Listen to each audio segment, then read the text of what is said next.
hay sostén muy elástico, ¿sí? Entonces, este sostén puede variar dependiendo de la ubicación y en realidad depende de la composición de este tejido conectivo. Defensa, como les mencioné, pues ahí vamos a encontrar las células de inmunidad. Entonces, pues están directamente implicados en todo lo que sea la respuesta inmune e inflamatoria. Transporte. Primero, todos los conectivos son vascularizados. Casi todos. Hay una excepción. Pero casi todos los conectivos, y podemos decir de manera general, que son vascularizados. ¿Sí? Y al estar vascularizado, pues va a haber gran movimiento de sustancias y de nutrientes a través de ellos, cosa que no pasaba en los epitelios. Si algo quería atravesar los epitelios, tenía que hacerlo a través de la célula. Aquí va a haber gran movimiento de sustancias a través de la matriz extracelular y va a facilitar el intercambio de estas sustancias. Y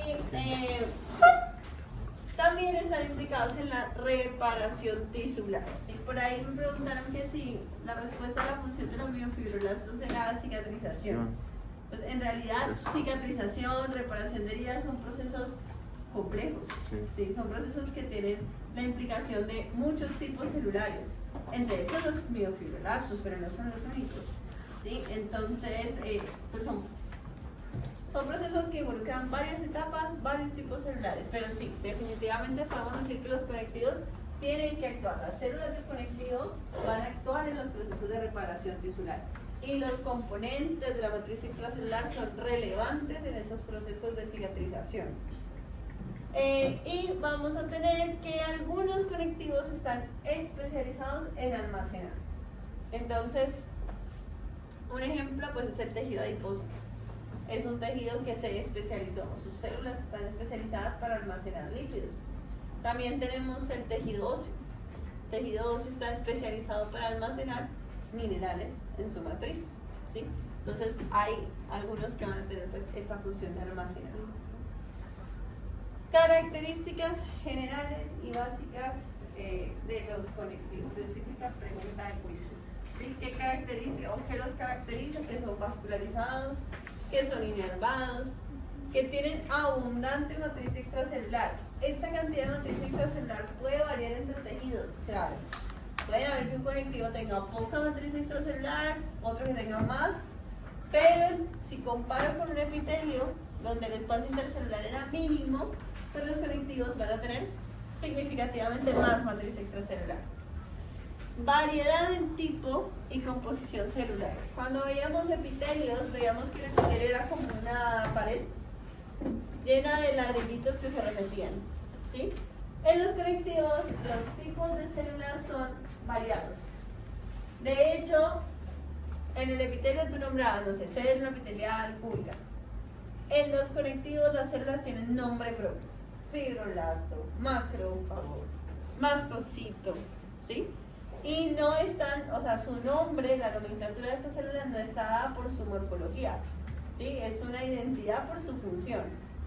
O sea, cada célula tiene como su propia identidad. Pero hay unas que no van a alcanzar a ver bien. Ajá. Entonces ahí no. No. No sé. Pues no las preguntamos. Sí, si no se puede identificar, no las podemos preguntar. Listo. Van a haber unas que yo les voy a mostrar y les voy a decir, estas entran en el examen. Hay otras que no. ¿Listo? En el examen práctico, ¿no? Teórico entra todo. Entonces, tenemos distintos tipos celulares y además esa composición tisular varía. ¿Sí? Por ejemplo, un conectivo laxo en la dermis papilar no es lo mismo que el conectivo laxo de la lámina propia del intestino. ¿Sí? Ambos son conectivos laxos, pero es que al intestino pueden llegar tantos patógenos que ese conectivo tiene muchas células inmunes. Y en la piel, aunque está expuesta, ¿cierto? Al medio externo, pues el epitelio plano estratificado queratinizado no es muy buena barrera. Entonces, ¿ese conectivo laxo tiene células inmunes? Claro, también, pero no tantas como las que vemos en el intestino. Entonces, la composición celular en los conectivos suele ser muy heterogénea. ¿Listo? Y va a depender del conectivo. Y esto que es tal vez lo más importante de los conectivos, y son que las propiedades físicas y mecánicas dependen de la matriz extracelular. Entonces los conectivos, como les dije, dan sostén. pero ese sostén puede tener distintas propiedades: elasticidad, resistencia, rigidez, turgencia, ¿sí? ¿Y quién le va a dar esas propiedades? Pues los ingredientes, o sea, los componentes de la matriz, ¿sí? No son las células. Miren que en los epitelios las células me dan la función en muchos sentidos, pero aquí en los conectivos la matriz extracelular juega un papel súper importante y es lo que va a hacer que tenga X o Y propiedad física o mecánica. Y si yo tengo una alteración en ese componente, pues se va a alterar toda la estructura del órgano, ¿sí? La fuerza, el sostén y la resistencia de esa estructura. Entonces, esto es bastante relevante. ¿Hasta ahí alguna pregunta? ¿Seguras? Muy bien. Entonces, este esquemita me gusta mucho porque, bueno, cuando uno ve los epitelios, cámara ahí, pues uno ve que las células están ahí, una al lado de la otra, como en una posición, y sabemos que están agarrados, ¿no? Porque hay uniones intercelulares. Entonces uno, pues bueno, tiene como esa imagen mental de que las células están ahí. Pero cuando uno ve los conectivos, miren las células. Todas las células están como dispersas, no tienen una organización, un patrón específico de organización. ¿Y qué ven entre las células? ¿O cómo se ve entre las células? Puede verse blanco, aquí se está viendo blanco. O sea, ¿qué hay aquí? ¿Y cómo lo ves? Rosado, ¿cierto? Entonces se ve un componente acidófilo. Que en este caso sí, son fibras de colágeno tipo 1. Se ve como una sustancia acidófila entre las células, ¿sí? Que sería la matriz extracelular. Esa matriz extracelular, aunque nosotros la vemos como unos manchones rosados, ¿sí? En realidad es supremamente compleja, ¿sí? Entonces las células no es que estén aquí como flotando, nadando, ¿sí? En esta matriz extracelular. En realidad la matriz extracelular, aquí tengo diferentes tipos celulares, y la matriz está constituida por un montón de macromoléculas, ¿sí? Y esas macromoléculas forman como una red así súper compleja que está interactuando con las células y que todo el tiempo está como controlando, señalizando. Y si una célula se quiere mover por aquí, pues entonces tiene que moverse a través de esa matriz extracelular. Y las células están agarradas de sus componentes, o sea, no están flotando, ya están fijas en una posición. Y si se quieren migrar, pues entonces tienen que soltarse y empezar a hacer procesos de migración, ¿sí? Entonces, la matriz es compleja, ¿listo? Aunque esta complejidad no la podamos ver reflejada en esta imagen, porque como les dije, son macromoléculas que para poderlas ver necesitaría un microscopio electrónico. Y ni siquiera con un microscopio electrónico se alcanza a ver toda esa constitución, ¿listo? Bueno. Ya aquí, aquí está luz. Un epitelio, miren que esto como que le da la vuelta. Todo esto sería un tejido conectivo y miren que está vascularizado. Igualmente, luz, epitelio, todo esto sería un conectivo. Esto es una estructura glandular y está vascularizado. ¿Listo? Y miren que incluso en esta imagen podemos diferenciar como dos regiones. Aquí una región donde se ven muchas células, esto es lo que tú decías que es una lámina propia, ¿sí? Es el conectivo debajo de un epitelio, muy celularizado. ¿Por qué? Pues porque aquí hay más células de la inflamación que están vigilando si algo se pasó de este epitelio, si algo lo atravesó. Y por acá más abajo, miren que el conectivo tiene menos células, tiene menor densidad celular, ¿sí? Aquí ya es otro tejido conectivo. Empieza como a mirar ese patrón. Bueno, entonces, los tejidos conectivos están formados por células y matriz extracelular, o sea, dos grandes ingredientes. Entonces, vamos a ver los diferentes tipos de células que podemos encontrar en los conectivos propiamente dichos, ¿sí? Luego vamos a ir revisando, después del parcial, semana por semana, la semana después del parcial, van a ver los conectivos propiamente dichos, ya la clasificación.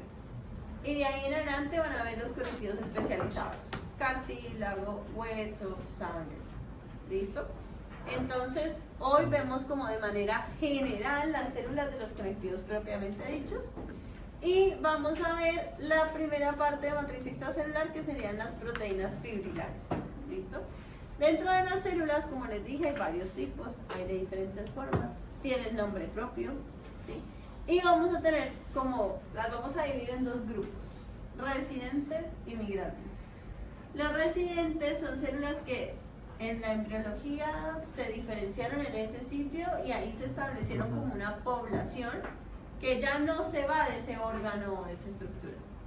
Y las migrantes son células que se originan en un órgano y viajan. Hablamos realmente o principalmente de células de linaje sanguíneo, o sea, toda la línea inflamatoria, todo lo que tiene que ver con inmunidad. ¿Sí? Ellas se originan en los postnatales, se originan en la médula ósea, pasan a los vasos sanguíneos y ahí empiezan a hacer vigilancia por todo el cuerpo, entonces son migrantes. ¿Listo? Productoras de matriz. ¿De dónde viene esta matriz extracelular? De las células, ¿sí? No es como que yo me tome una pasta de colágeno y esa pasta de colágeno aparezca en mi piel. No, no va a pasar. ¿Listo? El colágeno lo producen tus células. Si te tomas la pasta de colágeno, seguramente, si es una buena pasta, es porque tiene aminoácidos o tiene un colágeno liofilizado que puede ser absorbido en tu intestino para que le llegue en forma de aminoácidos a tus células y puedan construir colágeno a través de esos nutrientes que le aportaste, ¿sí? Entonces, quien produce la matriz extracelular son las células. ¿Listo? Y bueno, luego veremos esos componentes. Entonces, este es un esquema como general de los conectivos que vamos a ver las próximas semanas. Tenemos que los conectivos, no sé si se acuerdan de esto, de embriología. ¿Alguien recuerda qué es esto? El disco trilaminar, ¿sí? Tenemos las tres capas germinativas: ectodermo, mesodermo, endodermo. ¿Quién viene del ectodermo? El sistema nervioso central. ¿Quién? Sistema nervioso central. Bueno, mentiras. La cresta neural viene acá también. Entonces, si todavía no se ha diferenciado tubo neural, entonces también, periférico también. Y la epidermis. La epidermis viene del ectodermo. El endodermo forman la mayoría de los epitelios que vieron hasta ahora. Todos los epitelios de tubo digestivo y respiratorio, vías respiratorias, son de origen endodérmico. Y el mesodermo da origen a un reguero de cosas. El mesodermo da origen a todos los conectivos propiamente dichos especializados. Da origen al músculo. Da origen a ciertas estructuras glandulares endocrinas. Da origen a los vasos sanguíneos y el corazón. El mesodermo es muy poderoso. Entonces, de aquí va a venir el conectivo. Y entonces, en el embrión, vamos a tener dos conectivos embrionarios. Uno que va a estar dentro del embrión, que es el mesénquima o conectivo mesenquimático, y otro que va a estar fuera del embrión, pero es embrionario porque solamente está en la vida fetal, y es en el cordón umbilical que tenemos el conectivo mucoide. Este conectivo mucoide, pues obviamente cuando nacemos, pues se pierde, ¿cierto? Nadie se queda con el cordón. Entonces nosotros dentro tenemos este conectivo mesenquimático que se va a diferenciar a los distintos linajes de tejido conectivo que nos constituyen. Tenemos conectivos propiamente dichos, que van a ser tres: conectivo laxo, denso regular y denso irregular, y los conectivos especializados, que son el conectivo adiposo, cartilaginoso, óseo y sanguíneo. Que serán las siguientes un mes y medio de clases, yo creo. Todo es para abordar conectivos. Entonces, vamos a empezar por las células. Tenemos fijas y migratorias. De las fijas, por acá aparecen los plasmocitos. Entonces resulta que los plasmocitos no se originan en el tejido donde están, porque son linfocitos B, Ajá. ¿sí? Pero una vez se diferencian y llegan al sitio donde van a producir los anticuerpos, se quedan. Por eso los vamos a tomar como fijos o residentes. Y con los macrófagos pasa lo que estábamos hablando. Hay macrófagos que son migrantes, ¿sí? Pero también existen macrófagos que son residentes. ¿Listo? Como dos aclaraciones respecto a esta tabla. ¿Vale? Las células cebadas son las mismas, los mismos mastocitos. Es un sinónimo. Las llaman cebadas o mastocitos. Bueno, entonces vamos una por una. Por favor, saquen placa de cordón umbilical. Señor. Los polimorfos nucleares son células de líneas básicamente leucocitos. Ese tipo de leucocitos. Son migrantes.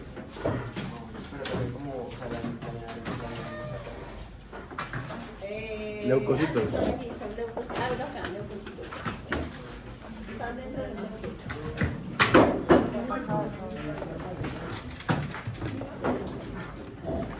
Complicado. Tres rueditas. ¿Sí? ¿Qué son estas tres rueditas que se van a ver muy rojas? Vasos sanguíneos. ¿Cuáles vasos sanguíneos? Los ojitos de las arterias y la carótida.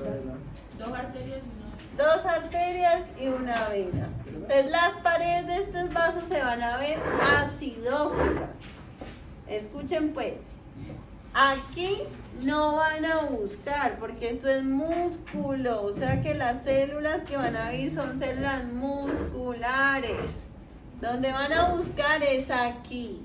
Donde el tejido se ve como todo pálido. Todo, ustedes dirán feo, pero es así, pálido. Y van a buscar unas células que se vean como triangulitos. El núcleo es grande y se ve como si tuviera punticas. En realidad uno ve como el núcleo y como punticas. Circulaciones oscuras. ¿Será que eso es mesénquima? ¿Será que eso es tejido indiferenciado? No, ahí claramente algo está pasando. Ustedes no saben qué es, pero ahí algo está pasando. Por acá donde se ve todo condensado, ¿será que es mesénquima? Tampoco. Lo van a buscar, yo digo, donde parece que no está pasando nada. El tejido se ve así como blanco, pálido, como el relleno. Ahí la buscan.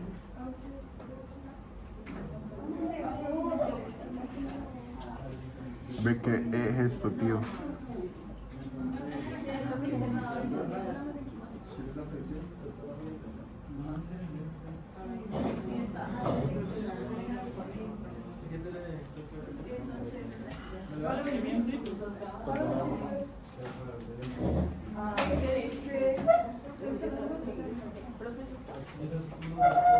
Bueno, esa no está muy triangular, pero sí, igual la idea es que se vea más triangular. Ve, pero que esto no hay nada. Ay, Dios mío. Voy en orden,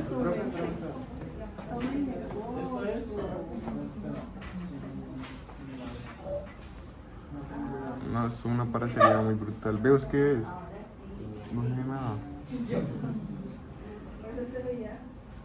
¿Y qué estoy viendo que hizo? ¿En embrión?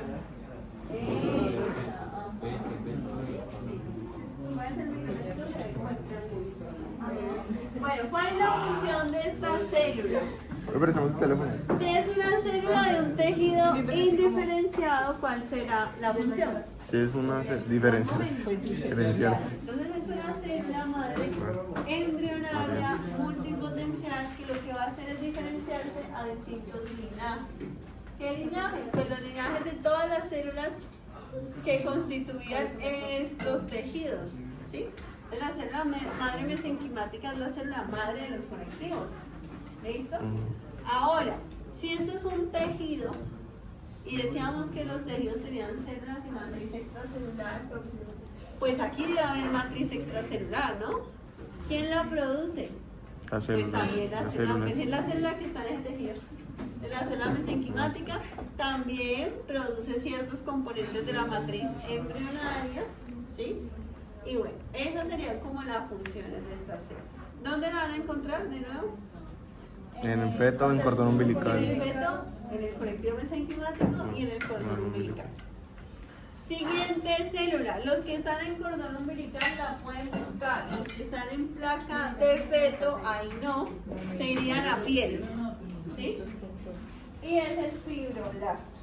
Entonces, el fibroblasto lo van a buscar como una célula alargadita, vamos a cambiar de... El cordón Como una umbilical célula o piel. alargada, ¿sí? Fusiforme, parece un palito. La mesenquimática era triangular. Esta va a ser como ovalada o alargada, ¿sí? La pueden buscar en cordón umbilical o en la piel. En la piel van a ser súper abundantes. ¿Y el cualquiera? Sí. Pero según que aquí se ve algo. Ah, bueno, estamos en tendón. Sí, eso es un fibroblasto. En el tendón van a ser mucho más alargados. Más delgados. Profe, no. Esa maleta la puedes quitar de ahí, por favor.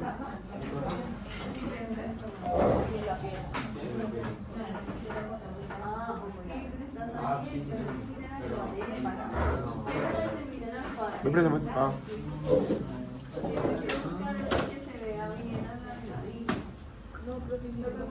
Fusiformes, alargados.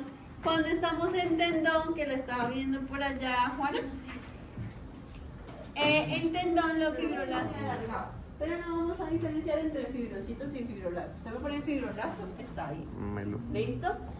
¿Cuál es la función del fibroblasto? Esta célula es súper importante.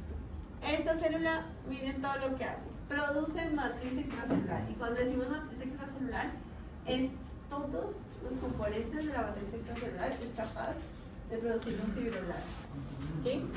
Regulan y degradan. Entonces, resulta que nuestras fibras de colágeno no son eternas. Nuestras fibras elásticas no son eternas. Nuestro ácido hialurónico no es eterno. Se degrada. Se desgasta. Por lo tanto, hay que reemplazarlo. Los fibroblastos pueden censar cuando esos componentes están viejos, están desgastados y van a hacer un reemplazo de esa matriz extracelular. Entonces, por eso decimos que hacen el mantenimiento de la matriz.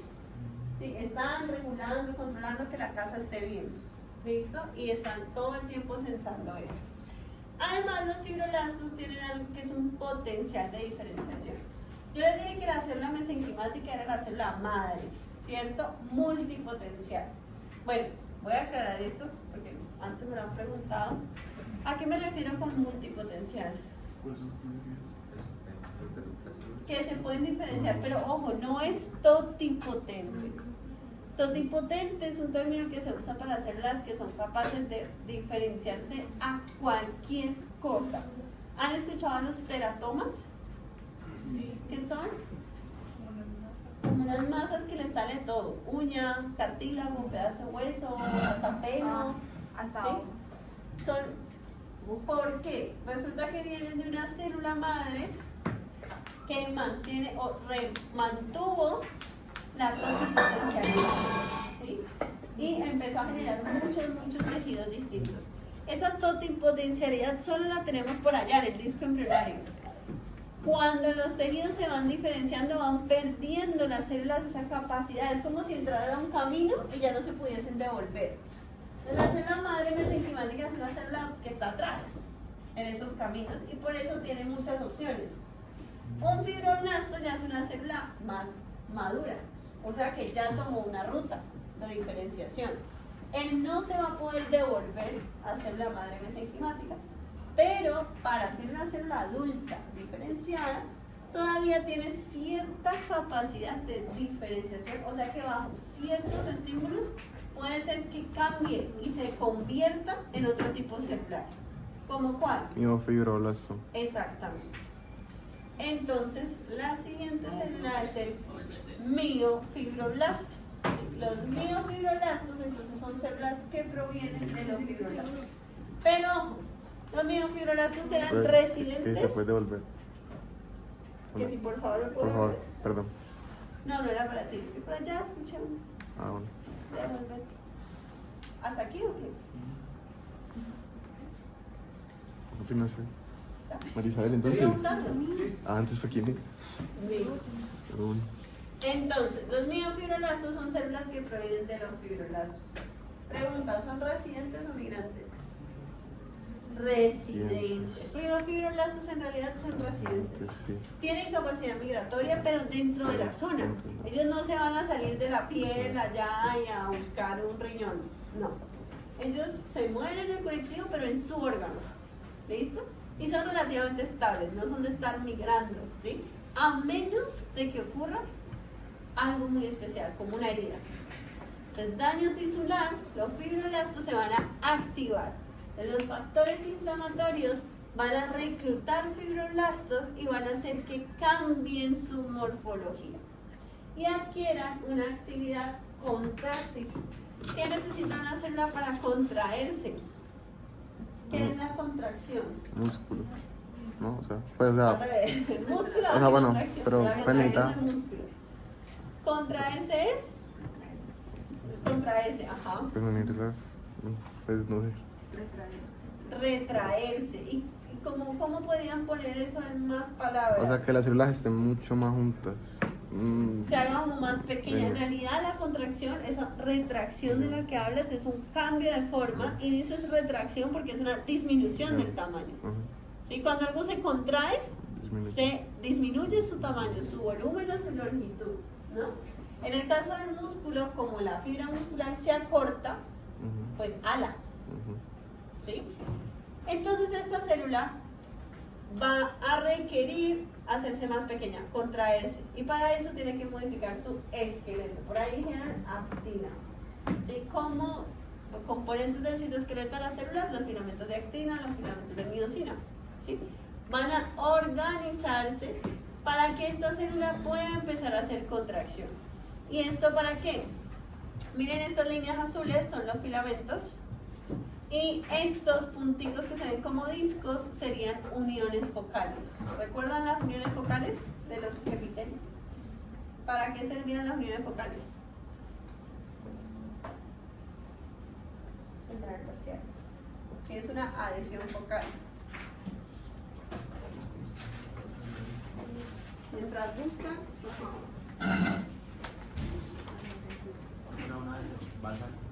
es una especialización Basal. basal. Entonces, ¿para qué nos servía si es una especialización basal?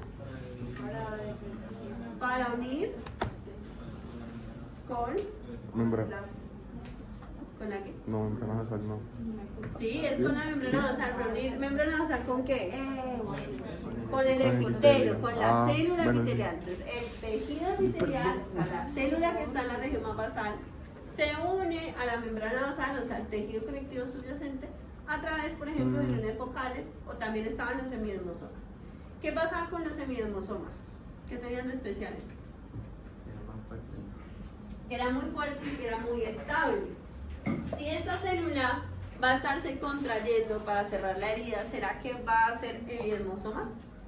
No, porque son muy estables. Entonces lo que va a generar son adhesiones focales para estar agarrándose de la matriz y haciendo contracción. Y de esta manera ir cerrando la herida. Ustedes han visto que alrededor de una cicatriz se ve como arrugado el tejido, se ven arruguitas. Es por esa contracción que se está haciendo en la zona de la herida. ¿Listo? Entonces los miofibroblastos van a aparecer solo cuando hay daño tisular. Van a actuar en la reparación tisular y su papel es el cierre de heridas. No cualquier papel, es el cierre, la contracción de la herida. ¿Listo? Esta no se visualiza. ¿Sí? Para poder ver el miofibroblasto tendría que usar un marcador especial. Bueno, entonces no la vamos a meter en el examen práctico. Bueno, la siguiente célula que podemos encontrar son los pericitos. ¿Sí? Pericito, ojo que cito, siempre el sufijo cito, perdón, es con C, que viene de célula, ¿no? Imagínense citología con S. El cito, pericito es con C. Bueno, Es una célula madre adulta. ¿Cómo así? O sea, es una célula mesenquimática que tomó un caminito, pero un caminito muy cortico. Y se quedó ahí, esperando, por si llegan señales para que se diferencie a varias cosas. Entonces, el pericito, como su nombre lo dice, es peri, va a estar en la periferia de los capilares sanguíneos. Aquí tienen, ven esta luz tan pequeña, Sí. tiene este circulito que es un eritrocito, ¿sí? Eritrocito, ¿qué es un eritrocito? Un glóbulo rojo. Ya le decimos eritrocito. ¿Qué célula sería esta que está acá? Endotelial, ¿sí? Los capilares, ojo chicos, cuando los vayan a buscar son muy pequeños. Miren que solo tiene una célula endotelial y le cabe un eritrocito. Son muy pequeñitos. Y alrededor, miren esta célula con este núcleo grande, la barriguita, o sea, esta bolita, está apuntando hacia el conectivo, no hacia la luz. Miren, la endotelial está apuntando hacia la luz, pero el pericito está apuntando hacia el conectivo y está abrazando al capilar. ¿Para qué sirve esta célula madre que abraza un capilar? Pues para reparar vasos sanguíneos. Y si llega a haber un daño en un vaso sanguíneo, él tiene la capacidad, miren, de diferenciarse a células endoteliales y de músculo liso para reparar ese vaso sanguíneo. Entonces participa en procesos de angiogénesis. ¿Conocen el término angiogénesis? Formación de nuevos vasos sanguíneos. ¿Listo? Angiogénesis es formación de nuevos vasos sanguíneos. Pericitos participan en eso. En experimentos in vitro, o sea, en cajas de Petri, ¿sí? Se ha encontrado que los pericitos son capaces de diferenciarse a todos los linajes. Pero eso es in vitro. En la vida real, en los organismos, se ha encontrado pues, que se diferencia a esto, a endotelio y a músculo liso. ¿Alguna duda de esta célula? Función, ubicación, ¿dónde la van a encontrar? En vasos, en capilares y, Capilares. y vénulas, ¿no? Algunas vénulas, pero nosotros solo la vamos a buscar alrededor de los capilares. ¿In vitro qué? ¿Qué era in vitro? In vitro, ¿ustedes saben qué es in vitro? Ah, ¿La qué? No, eso es in útero.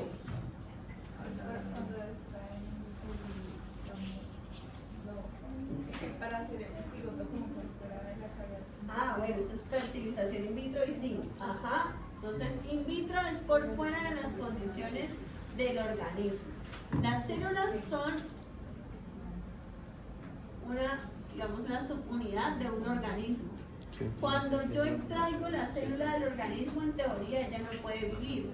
Pero los seres humanos hemos aprendido a extraer las células, a ponerlas en un medio artificial donde logran sobrevivir. Cambian sus formas y su actividad, pero sobreviven. Eso es in vitro. In vitro es una forma experimental. Ok. Sí, extraigo las células y las tengo en unas condiciones artificiales. ¿Listo? In vivo es la condición natural. O sea, yo, cuando ustedes están viendo las células ahí, está in vivo porque, bueno, ya está muerta, pero está en el sitio original. Se quedó estática. Ya. Claro, porque la fijé, ¿sí? Pero yo podría ver, si no lo mato, hay ciertos tipos de microscopía que me dejan verlas ahí, actuar todavía vivas. Profe, tú dijiste que se encuentran Bru. en los capilares, pero o sea, ¿en qué órgano? ¿Dónde tienen capilares? Muy buena pregunta. En el En todo lado, pero es una pregunta muy típica. Pero Siempre más- me preguntan, ¿dónde pero- lo busco? Capilares tienen en todos lados. ¿Qué les diría yo? Empiecen buscando en piel, que es más fácil. Pero ahorita no lo van a buscar porque eso sí demora. ¿Sí? Los pericitos en realidad no son difíciles de identificar, pero son difíciles de encontrar. Pero fue una pregunta en... Sí. Mira que no. ¿En ano hay? No. ¿En qué? En ano. Sí, claro. Pero es fácil. Imagínate que no estuviera vascular. Bueno, o sea, sí, pero... ¿Es fácil o no es fácil encontrarlo ahí? ¿Cómo? ¿Es fácil encontrarlo ahí? Lo que pasa es que esa plaga, sí. No, pues yo pregunto, pues no sé. Podríamos ver, es que no es usual que usemos esa plaga porque tiene muchos elementos. Ok. Bueno, pero podrías verla. Ok. ¿Por qué estás tú especialmente? Muy tranquila, manito. Papi, cállate. En realidad en todos lados. Pero no te le piden que lo Oiga, pues ya buscaran. miraron todos los días de la noche. En el cordón umbilical y en piel. ¿Listo? ¿Aquí hay? Ok. Siguientes tipos celulares. Vamos a tener los adipocitos.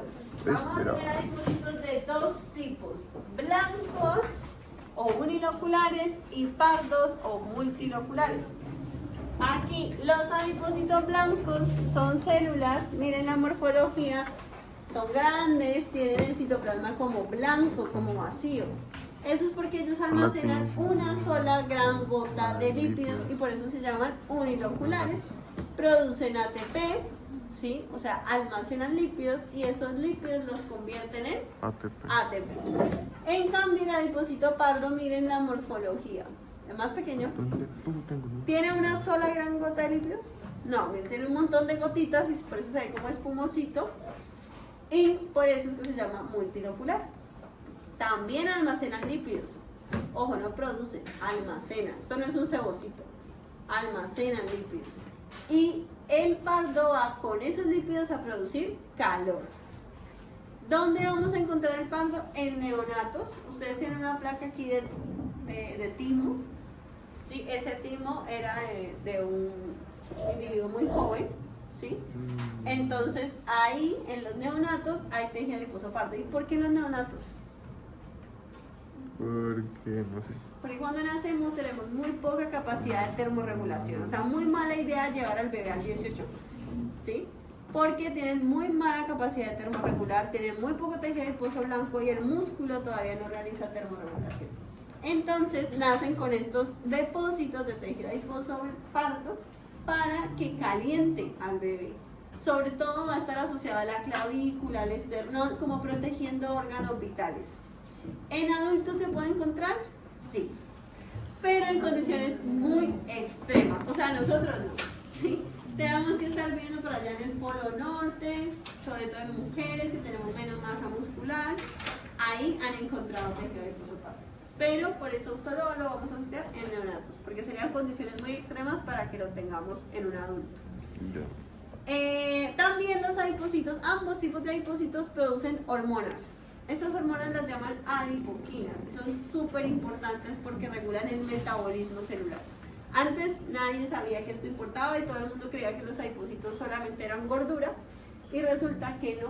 Los adipocitos son súper importantes para controlar el metabolismo. ¿Listo? HDL. Mastocitos o células cebadas. Son células de función inmunológica, ¿sí? Los llamamos mediadores de inflamación porque activan la inflamación. Son los culpables de los choques anafilácticos, de las respuestas de las alergias, porque como pueden ver en esta microfotografía electrónica están llenos de gránulos y esos gránulos contienen heparina e histamina. ¿Alguien sabe para qué sirve eso? Para la... ¿Nunca lo han escuchado? La heparina es un anticoagulante. O sea, esto hace la sangre más líquida, aumenta la permeabilidad vascular, entonces entra más líquido al tejido, el tejido se hincha. Y al hincharse permite mayor movimiento de las células inmunes, o sea, aumenta la inflamación. Y histamina. Eso usualmente es lo que toma mucho la gente para los que tienen anemia, ¿no? Anticoagulantes. Pues no sé si les dan esto, pero un anticoagulante podría servir. No, o sea, pues ellos toman para que eso suceda, ¿no? Ah, ok. No lo sé, la verdad. Te mentiría.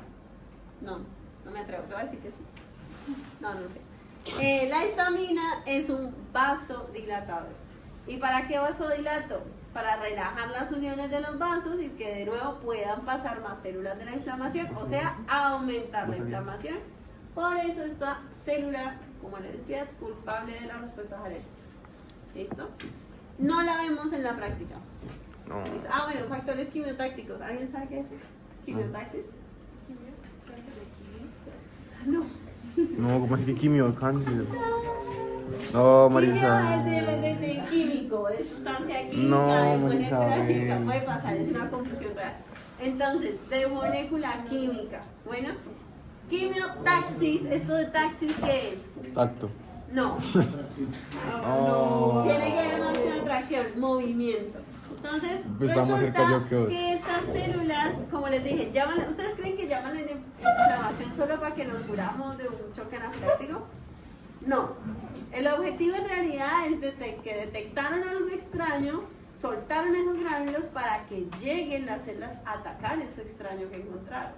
¿Sí? ¿Cómo hacen las células para saber dónde llegar? Pues por esas moléculas que liberan, que generan atracción. ¿Listo? Entonces son quimioatrayentes, ¿sí? Para llevar a las células de la inflamación a ese sitio. No se pregunta en el práctico, para poder verlos necesito un marcador especial como un colorante de azul de toluidina como el que está aquí. ¿Es una microscopía electrónica? Esto es microscopía electrónica, esto es histoquímica, pero es una coloración especial. Ahí están las llenas de granulos, ya la idea que leucocitos. ¿Sí? Los polimorfos son estos: neutrófilos, eosinófilos y basófilos. Esos tres son los famosos polimorfos. Pero dentro del grupo de los leucos están linfocitos. Linfocitos hay de 3 tipos. Bah, en realidad son muchos subtipos, pero decimos 3 tipos grandes. Los B, T y NK o natural killer. Tenemos, además de los linfocitos, neutrófilos, eosinófilos, basófilos, monocitos. Todas estas células, que son estos que están acá, en la práctica los vamos a ver en la clase de sangre. O sea que en esta clase, no. ¿Listo? Lo vemos en los extendidos de sangre periférica. Se pueden ver, a veces sí, pero pues todavía no nos traumatizamos con eso. Bueno, ¿para qué sirven los leucos? Respuesta inmune. Son las células de la inmunidad. Pero contra bacterias, ¿no? Ah, sí. No, pues eso depende del leuco. Ok, bueno. Entonces, esta hermosa tabla le toman foto y se la aprenden. ¿Sí? Aquí está el nombre de la célula y la función más básica. ¿Sí? Neutrófilo antibacteriano, ese es el de las bacterias.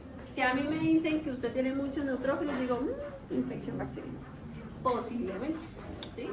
Eosinófilos, principalmente antiparasitarios. Basófilo, este es hermanito del mastocito, hace lo mismo. Aumenta la inflamación. Monocito se diferencia macrófago. Literalmente esta es su función. ¿Sí? No tiene otra. Y el linfocito ya depende del tipo. Los T son citotóxicos, que es citotóxico, lo toco y lo mato. ¿Listo? Citotóxico, citotoxicidad. Le inyecto alguna toxina, lo degrado, listo. B, los linfocitos B son los encargados de la respuesta humoral. ¿Alguien sabe qué es eso de respuesta humoral? Es la respuesta mediada por anticuerpos. ¿Han escuchado el término anticuerpo? ¿Qué es un anticuerpo? Ahí siempre se Esa es la palabra que ataca correcta. un Casi cuerpo. nadie la responde a la primera. Es un marcador. El anticuerpo no mata a nadie. El Ay. anticuerpo marca, señaliza para que estas células que sí saben matar, los citotóxicos y los natural killer, maten. ¿Listo? Entonces, en este salón podría haber un patógeno. Pero si no está marcado, llega el neutrófilo, le envía enzimas y todos se mueren, tanto células buenas como células malas. Pero si esta célula se diferencia a otra que ya vamos a ver que se llama plasmocito, produce anticuerpos y va a marcar solamente al cuerpo extraño, al patógeno. Y entonces ya no va a tener que el neutrófilo matar a todo el mundo, sino que va a venir un linfocito T a matar al que es. ¿Listo? Entonces, Para eso es el anticuerpo. es lo que pasa, eso es algo parecido a lo del cáncer, o sea, como que todo se muere, o sea, no sé, es lo malo y lo bueno, ¿no? Para matarlo. ¿Por la quimio? Sí. Claro, es que la quimio es como un veneno, ¿sí? Ataca a todo. Literalmente es un veneno. Y en ese todo, pues uno espera que se mueran las células cancerígenas, pero claro, por ahí derecho van las otras. Lo que uno espera es que si es una persona, obviamente por eso, entre más joven sea la persona, mejor va a responder a la quimio, y entre menos patologías asociadas tenga, va a responder mejor a la quimio, porque las células que están buenas van a tener mejor chance de repararse. ¿Sí? Pero sí, es como un veneno, pero no es lo mismo. Ya. En realidad es muy diferente. Está bien. Bueno. Plasmocitos. ¿De dónde vienen los plasmocitos? De los linfocitos B. ¿Son linfocitos B? No. Vienen. Se diferencia, proviene, es como decir que un miofibroblasto es un fibroblasto, no, son dos células distintas. El linfocito B es una célula que da origen al plasmocito. Entonces resulta que al linfocito B le muestran un antígeno. ¿Qué es un antígeno? Es un pedacito de algo. ¿Sí? Las células de la inmunidad no pueden leer todas las moléculas. Leen un pedacito que les permite reconocer si eso es bueno, si es malo, si es propio, si no es propio. Eso es el antígeno.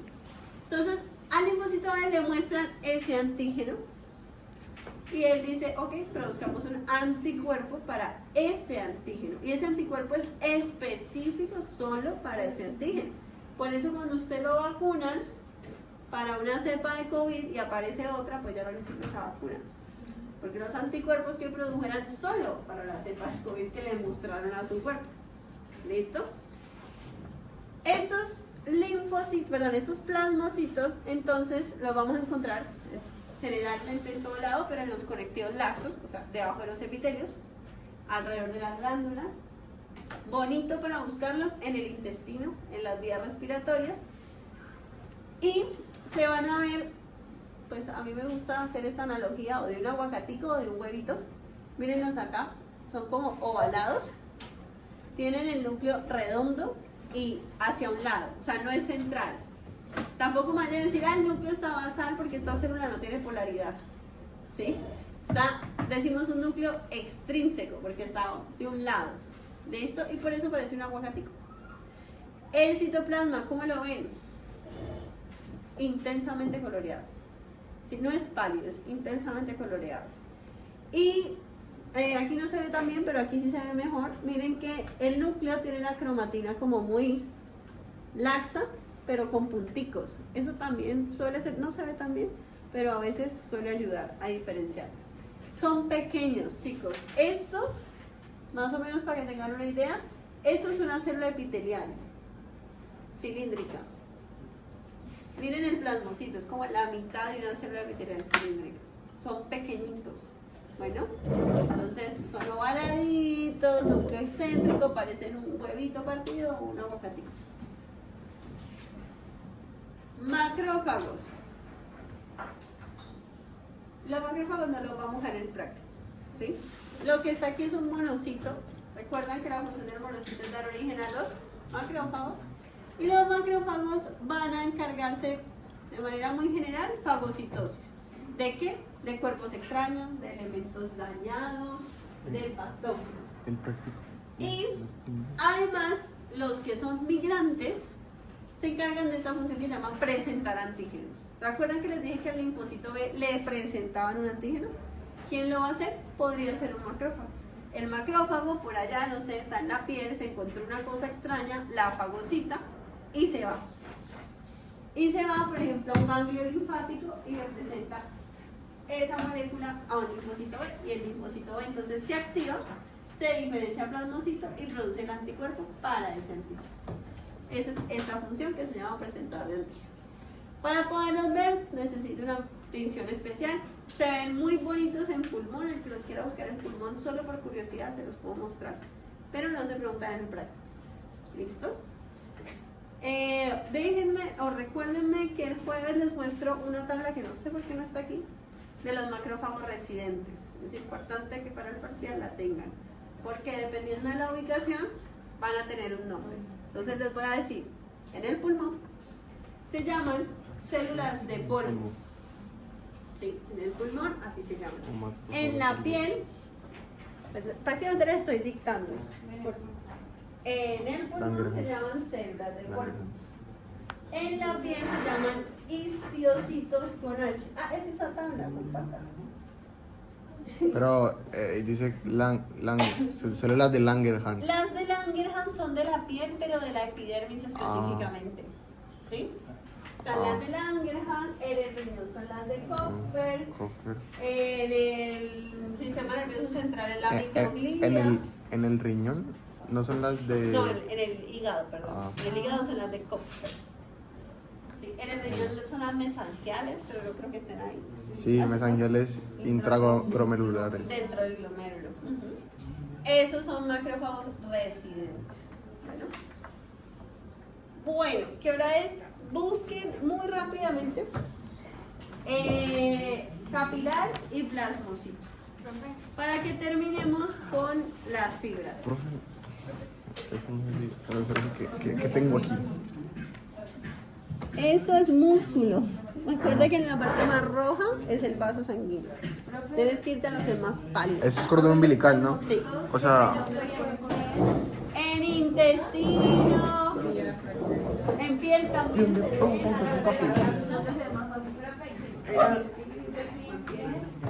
Y esa sustancia intercelular va a tener agua, electrolitos, todo lo que se permea en los vasos sanguíneos, pero también la matriz extracelular. Y como les dije, es producida por las células y es un conjunto de macromoléculas. Entonces las vamos a dividir en fibrilares y no fibrilares. Si ustedes comparan esta matriz, este tejido, la matriz yo puedo ver como unas tiras, bueno, un poquito pálidas, pero se ven. En cambio aquí se ven más espacios blancos. Yo puedo decir que esta matriz es más fibrilar que esta. Aquí en esta, donde se ven más espacios blancos, hay mayor cantidad de componentes no fibrilares. ¿Sí? ¿Por qué esos componentes no fibrilares se ven como huecos blancos? Pues porque no tiñen ni con hematoxilina ni con eosina. Entonces, no es que esto esté roto o que aquí no haya nada, sino que simplemente los componentes que están ahí no son afines a ninguno de los dos colorantes. Bueno, dentro de los componentes fibrilares vamos a ver las fibras colágenas, la fibra reticular, que también es un tipo de colágeno, pero es el colágeno tipo 3, y las fibras elásticas. Estos no fibrilares los vamos a ver, señora, la próxima clase, que sería dentro de 15, después del parcial. ¿Listo? O sea que esto no entra en el parcial, entra hasta componentes fibrilares. Por eso lo tenemos que ver hoy, porque si no, les va a entrar igual. Bueno. o sea, esto, ¿cómo así? ¿Qué es lo que entra? O sea, hasta ahí va el parcial. Sí, hasta la clase de hoy. ¿Listo? Bueno, y el estudio del jueves. Entonces, vamos a iniciar con la fibra colágena. Primero que todo, ¿qué es la fibra colágena? Una proteína. Sí, es una proteína. Está compuesta por aminoácidos. ¿Quién la produce? El fibroblasto como principal, pero en realidad hay más células que producen fibra colágena y eso lo vamos a ir viendo a lo largo del curso. Pero por ahora, fibroblasto. Resulta que es una proteína, niños. ¿Necesitan algo? Entonces, es una proteína que polimeriza en forma de fibra.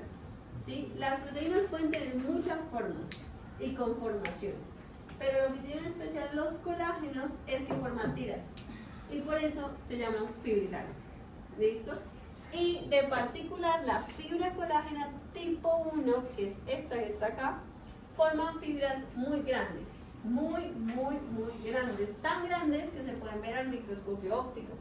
Van a ver otros tipos de colágenos que aunque forman fibras, no son ni siquiera de cerca tan grandes y ni siquiera se alcanzan a ver al microscopio óptico. ¿Cuál es la función? Pues esta fibra que polimeriza tanto, o sea que crece tanto al punto que la podemos ver en el microscopio óptico, pues su función es resistir. Es experta en resistir tracción. ¿Qué es tracción? Cuando yo halo algo. ¿Sí? Esa tensión que genero cuando yo halo algo es una tracción. ¿Listo? Y la fibra de colágeno es la experta en esa función. Por lo tanto, lo vamos a encontrar en sitios que soportan peso, sitios que transmiten fuerza, por ejemplo un tendón. ¿Sí? Ahí vamos a encontrar las fibras colágenas en su mayor expresión, más grandes y gigantes. Sitios que resisten tracción o cambios de volumen. O sea que en realidad en muchos órganos vamos a necesitar abundante fibra colágena, que le dé soporte, que resista los cambios, las fuerzas, los cambios de presiones. En esta imagen, aquí tenemos una imagen compuesta, porque tenemos microscopía electrónica y microscopía óptica. Esta imagen está a un aumento de, si no estoy mal, 75.000 veces aumentada. Por acá 9.500. Y esto es una imagen a 40x, o sea, apenas 40 veces, pues para que tengan como la dimensión del aumento. En este aumento de 75.000 veces, miren que vemos estas tiras. Estas tiritas son moléculas de colágeno, ¿sí? Esto no lo vamos a ver al microscopio óptico. Si vemos en esta otra imagen, miren que estas tiritas en realidad son todas estas que están aquí chiquiticas y forman paquetes. Estos paquetes son los que vemos en el microscopio óptico. O sea que la fibra colágena que ustedes ven como un manchón rosado, en realidad está formada por millones de fibrillas de colágeno que polimerizaron y que la hicieron grande y por lo tanto muy fuerte, muy resistente. Entonces, esto básicamente no es que se tengan que aprender este tipo de moléculas, solo entiendan que los colágenos se forman de una tripleta de estas cadenas. Estas tripletas están unidas de manera covalente y eso hace que sea muy fuerte, ¿sí? Y que estas moléculas pues se van a unir en miles para formar estas fibrillas y que miles de estas fibrillas van a formar la fibra de colágeno tipo 1 que yo veo en el microscopio óptico, ¿sí? O sea, es algo que crece bastante y de eso depende la resistencia. ¿Cómo se produce el colágeno? Este es un esquema de Ross, pero básicamente lo que quiero que sepan es que el fibroblasto va a sintetizar, ¿sí?, esas moléculas de colágeno, esas tripletas, y esas tripletas van a necesitar como una serie de pasos importantes. Dentro de estos pasos importantes hay algo que se llama la hidroxilación.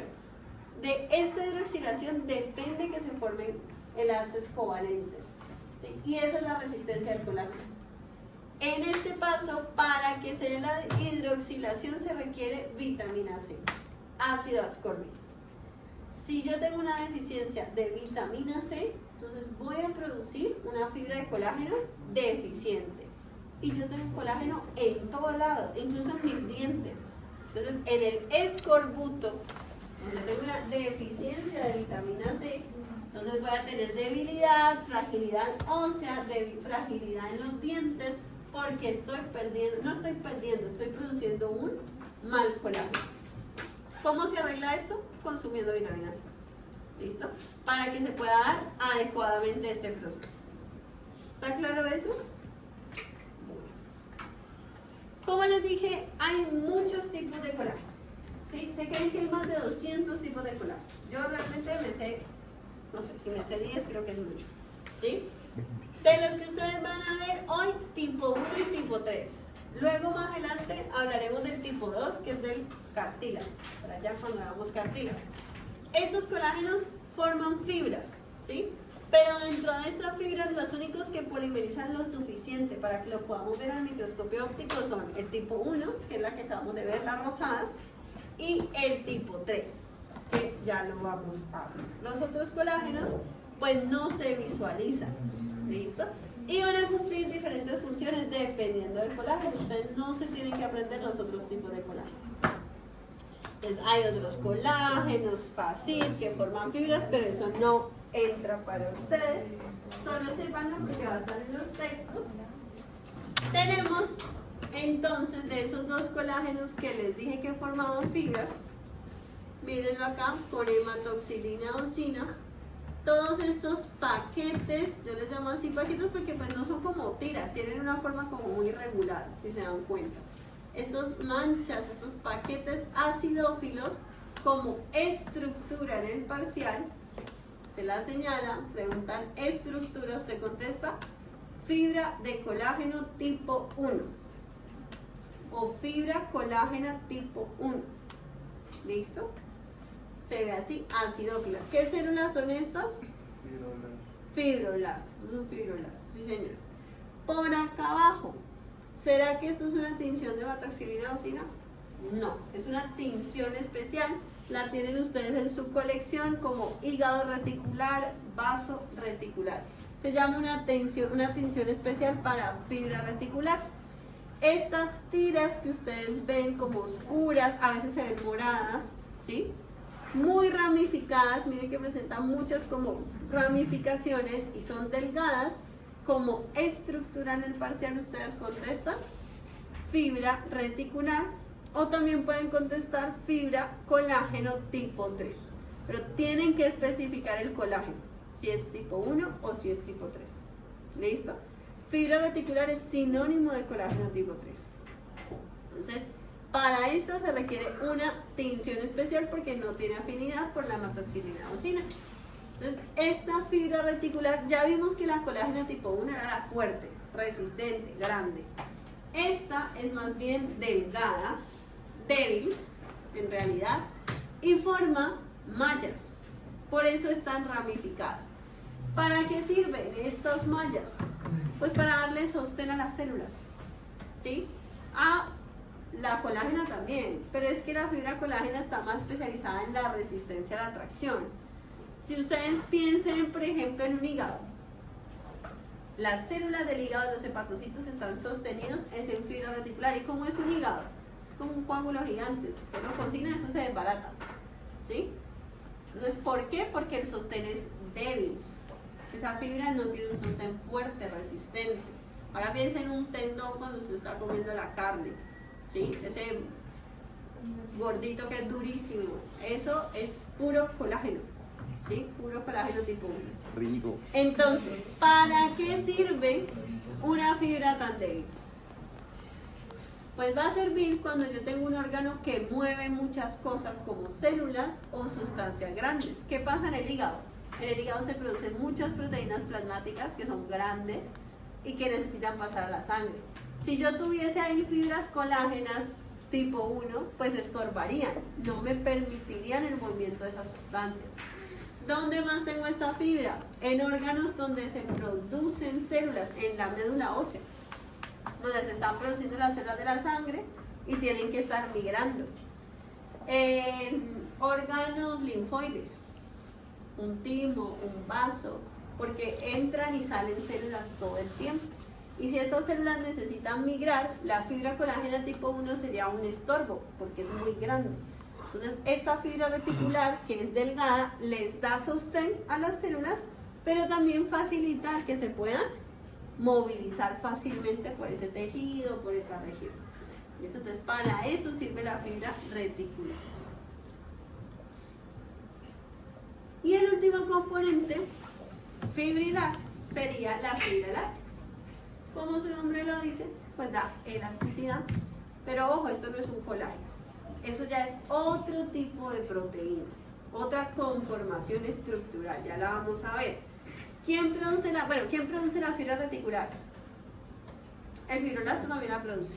Hay otras células también que producen fibra reticular, pero de las que hemos visto, el fibroblasto. La fibra elástica, igual, el fibroblasto. Pero también las células del músculo liso producen fibra elástica. ¿Dónde vamos a encontrar fibra elástica? En sitios que requieran mucha elasticidad. Les pregunto, ¿qué es elasticidad? La capacidad de estirarse y volver a la misma forma. Sí, es cambiar de forma y retornar a esa misma forma una vez pase la fuerza. Entonces yo puedo deformarme. ¿La plastilina es elástica? No, es deformable, pero no es elástica, ¿sí? Entonces, la capacidad de la elasticidad es deformarse y retornar a esa posición original. Entonces, esto va a estar en sitios que requieren mucha deformación constante, pero que no se altere su estructura. Señores, piensen en una epiglotis, por ejemplo, o piensen en su oreja, exactamente. El cartílago del pabellón auricular, el cartílago tiene bastante fibra elástica, por eso ustedes lo deforman y el retorno a su posición original. La epiglotis es una pestañita que baja cada vez que usted está ingiriendo alimentos, requiere esta movilidad, por lo tanto tiene abundante fibra elástica. La piel tiene abundante fibra elástica, pero nosotros la vamos a ver en un sitio donde la cantidad de fibra elástica es muy extrema. Es tan extrema que forma estas láminas así paralelas, ¿sí? En la aorta. Entonces, la aorta es una arteria elástica. ¿Por qué? Porque tiene que recibir la sangre directamente del corazón. con toda la fuerza que el corazón la bombea. Por lo tanto, constantemente la aorta está sufriendo cambios de volumen, ¿sí? Y debe mantener esa pared, esa consistencia de la pared. Entonces ustedes tienen una placa de aorta con tinción especial. Les pregunto, aquí se ve un poco rojiza, pero también se puede ver negra, como la fibra reticular. O sea que el color no es una característica, porque esto lo puedo ver con tinción especial y se puede ver negra también. ¿Qué forma le ven a esta fibra? Ondulada. Se ve ondulada como un crespito. ¿Cómo era la fibra reticular? Débil. Con muchas fibras. Con muchas ramificaciones. Esa es la función. No cómo se ve, no se ve débil. Bueno, sí, puede verse débil, pero comparen, delgada y con ramificaciones. Estas las vamos a ver en paralelas y se ven onduladas, ¿sí? Pues para que las comparen ahorita cuando las revisen. Esta es la molécula de la fibra elástica, está constituida por elastina, que es una molécula entre comillas amorfa, o sea, no tiene una forma en especial, ¿sí? Pero lo que hace que la fibra elástica se vea como una fibra es esta proteína que está acá, que sí es fibrilar, que es la fibrilina. Nadie me puede contestar en el parcial elastina, porque elastina es un solo componente de la fibra elástica. ¿Sí? La estructura es fibra elástica y está constituida por elastina, que está rodeada de fibrilina. La elastina es como la plastilina, que se deforma. Y la fibrilina es lo que hace que retorne a su posición original, porque es una proteína más rígida y fibrilar. Entonces, en conjunto, esto es lo que permite que la fibra elástica sea elástica. La fibrilina y la elastina. La fibra elástica cambia con la edad. Cuando éramos niños teníamos un tipo de fibra elástica que era mucho más deformable y a medida que envejecemos nos vamos volviendo más tiernos. ¿Sí? Es real, cambia la composición de la fibra elástica. No. ¿Sí? Y por eso pues se altera, por ejemplo, la piel, aumentan los enfisemas pulmonares, etc. También la fibra elástica es proclive a los rayos ultravioleta. En realidad es una fibra muy resistente, no se altera con la temperatura, no se altera con el pH, pero los rayos ultravioleta sí la degeneran. Por eso, pues, el sol es el enemigo de la piel. Y esta tablita resume patologías asociadas a los componentes fibrilares.